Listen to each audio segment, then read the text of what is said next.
Asal-usul Kabupaten Kediri. Kisah dari Provinsi Jawa Timur. Kabupaten Kediri adalah salah satu kabupaten di Provinsi Jawa Timur, Indonesia.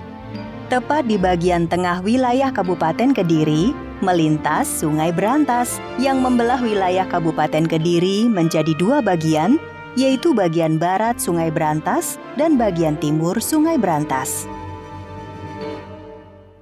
Kabupaten Kediri terkenal sebagai kota tahu.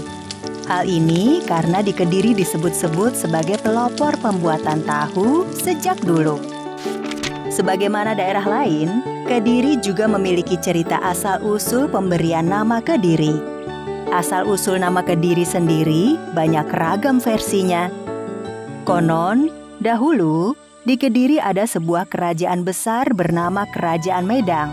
Rajanya bernama Prabu Airlangga. Prabu Airlangga berasal dari Pulau Bali. Ia adalah seorang putra raja di Bali. Ia menjadi Raja Medang karena menikah dengan putri Raja Medang. Saat usia Prabu Airlangga sudah tua, seperti orang Hindu lainnya, ia juga ingin bertapa. Akan tetapi, ia harus menyerahkan tahta kerajaannya terlebih dahulu. Tidak ada yang lain. Tahta kerajaan Medang akan diserahkan pada putri sematawayangnya. Ia putri yang cantik jelita, bernama Putri Dyah Sangramwijaya. Akan tetapi, Putri Dyah Sangramwijaya menolak keinginan ayahnya. Ia tidak punya keinginan menjadi raja. Justru sang putri ingin menjadi seorang pertapa.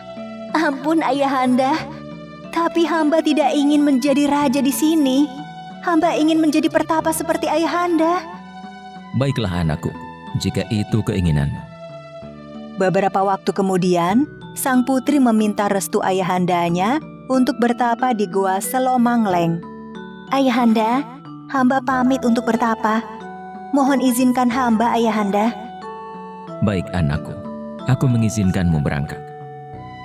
Setelah mendapatkan restu dari ayahandanya, Putri Dyah Sangramwijaya pergi bertapa di Gua Selomangleng. Ia pun mengubah namanya menjadi Dewi Kili Suci. Karena putri sematawayangnya menolak, Prabu Airlangga ingin menyerahkan tahta kerajaan Medang kepada putra dari salah satu selirnya. Namun, masalah kembali muncul.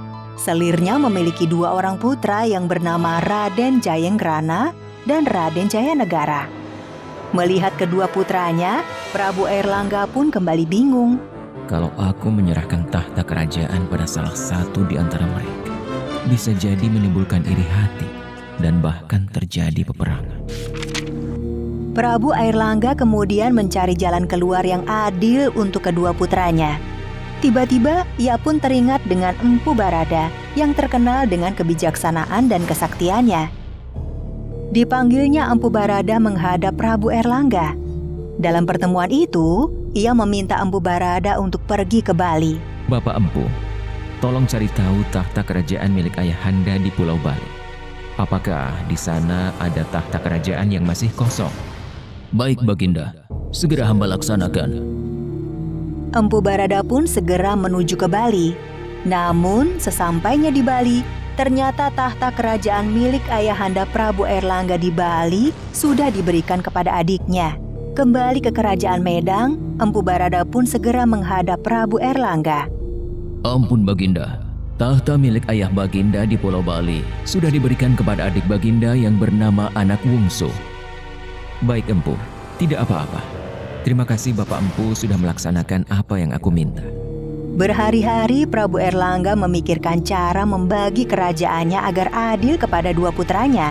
Akan tetapi, Prabu Airlangga tidak menemukan ide untuk membagi kerajaannya.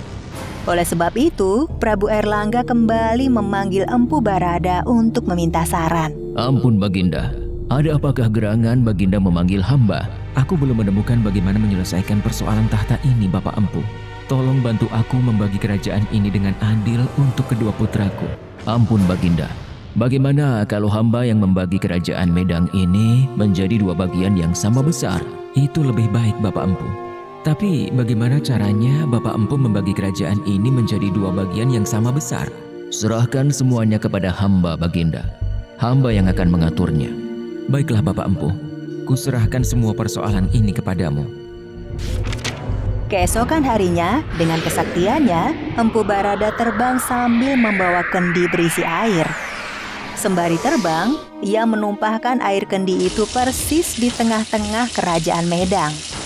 Ajaibnya, tanah yang terkena tumpahan air kendi langsung berubah menjadi aliran air yang deras.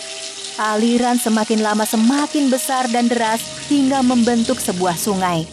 Dengan adanya sungai tersebut, kerajaan Medang terbagi menjadi 2 bagian. Ampun Baginda, hamba sudah selesai membuat batas kerajaan menjadi 2 bagian yang sama besar. Terima kasih Bapak Empu, kau sudah menyelesaikan masalah ini.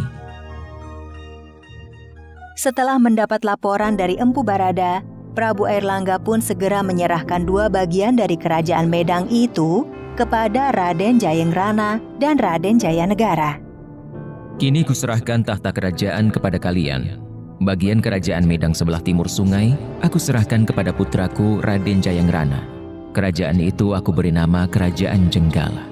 Sedangkan bagian barat sungai, aku serahkan kepada putraku Raden Jayanegara. Kerajaan itu kuberi nama Kerajaan Panjalukadiri.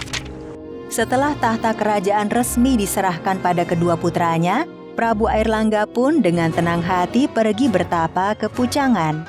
Selama masa bertapa, ia mengganti namanya menjadi Maharesi Gentayu. Begitulah sikap seorang pemimpin. Ia harus menjadi pemimpin yang adil dan tidak terburu-buru dalam mengambil keputusan. Ketika ditimpa masalah pun tidak panik. Ia tidak segan untuk meminta saran dari orang lain tanpa memandang status orang lain seperti yang dilakukan Prabu Airlangga. Kini, 2 tempat kerajaan tersebut menjadi Kabupaten Kediri. Nama Kediri sendiri berasal dari Kadiri. Kata diri yang berarti adek atau berdiri dan mendapat awalan K menjadi Kadiri. K dalam bahasa Jawa kuno berarti menjadi raja. Kediri juga dapat berarti mandiri atau berdiri tegak, berkepribadian atau bersuasembada. Kabupaten Kediri adalah gabungan antara Kerajaan Jenggala dan Kerajaan Panjalukadiri dengan sungai berantas membelah di tengahnya dari selatan hingga ke utara dengan panjang 7 km.